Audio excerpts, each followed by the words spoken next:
Imagine two investors putting money into nearly identical funds.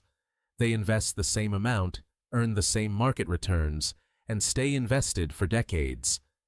Yet one retires with tens of thousands of dollars less. Not because they picked bad investments, not because the market crashed, but because of a fee so small they barely noticed it. And today, we're going inside exactly how that works. What are we trying to understand? Most people know that investment funds charge fees, but when they see an expense ratio of 0.20% or 1%, it sounds tiny. After all, what's 1%? The hidden truth is that expense ratios don't just take money once. They quietly take a piece of your portfolio every single year, while also reducing the future growth that money could have created. A 1% fee doesn't cost you 1% of your final wealth. Over decades, it can cost far more because of compounding. Compounding simply means money earning returns on previous returns. It's often called the most powerful force in investing. But fees compound too. They're the negative version of compounding. If you've ever invested in a mutual fund or ETF without checking the expense ratio, you're not alone. Subscribe for more explanations that reveal how money systems really work. Here's a question.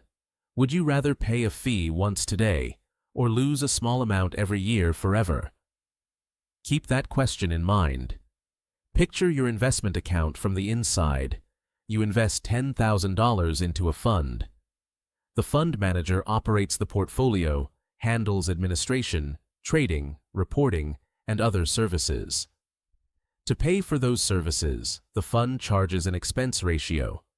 Layer 1, what you see, your fund's performance. Layer 2, what happens underneath. A small percentage is continuously removed from the fund's assets. You don't usually receive a bill. The money simply disappears before returns reach you. That's why many investors underestimate the impact. Suppose the market earns 8% annually. Without fees, your investment grows at 8%. With a 1% expense ratio, your effective growth becomes roughly 7%. That difference sounds insignificant. But investing is a long game. Over 30 years, a portfolio growing at 8% can become dramatically larger than one growing at 7%. The fee isn't just reducing this year's gains, it's reducing every future gain that money could have generated. That's the mechanism most people miss. Money enters the fund. The fund pools your capital with thousands or even millions of other investors. Those assets are invested in stocks, bonds, or other securities. The market creates returns. Then the expense ratio takes its share. The remaining money stays invested. Next year, returns are calculated on the smaller amount that remains. The fee strikes again, and again, and again. Each deduction reduces the base from which future growth can occur. Imagine removing a tiny branch from a growing tree every year. The loss isn't just the branch, it's every future branch that would have grown from it. That's exactly what happens inside an investment portfolio. The longer the time horizon, the larger the gap becomes. Not all expense ratios are the same. Index funds generally charge lower fees because they simply track a market index. Actively managed funds charge more because teams of analysts and managers attempt to outperform the market. Research consistently shows that lower-cost funds often outperform higher-cost funds over long periods. Why? Because every dollar not spent on fees remains invested. Another fact: expense ratios are among the strongest predictors of future investor outcomes, not future market returns, future net returns. That's what actually ends up in your pocket. A fund charging 0.03% may seem only slightly cheaper than one charging 1%, but the difference can be enormous over decades. Many broad market index funds now charge fractions of a percent. Meanwhile, some specialized funds still charge significantly more. The challenge is that higher fees create a hurdle. The manager must first overcome the fee before delivering additional value. Humans are naturally sensitive to large, immediate costs.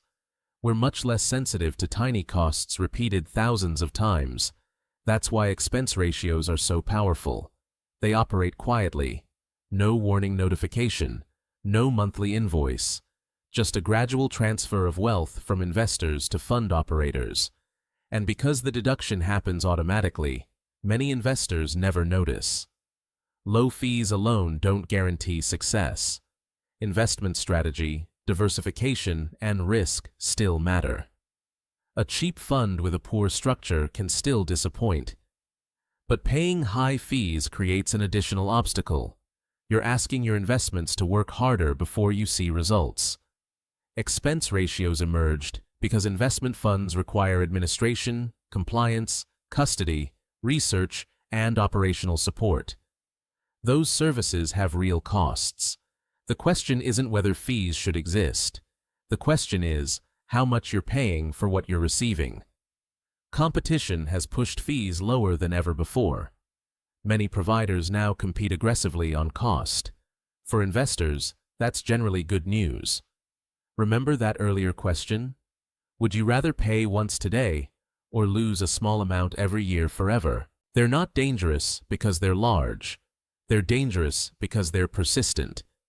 The most successful investors often focus on things they can control, and fees are one of them. If this changed how you think about investing, leave a comment with the expense ratio of your favorite fund and subscribe for more deep dives into how money actually works.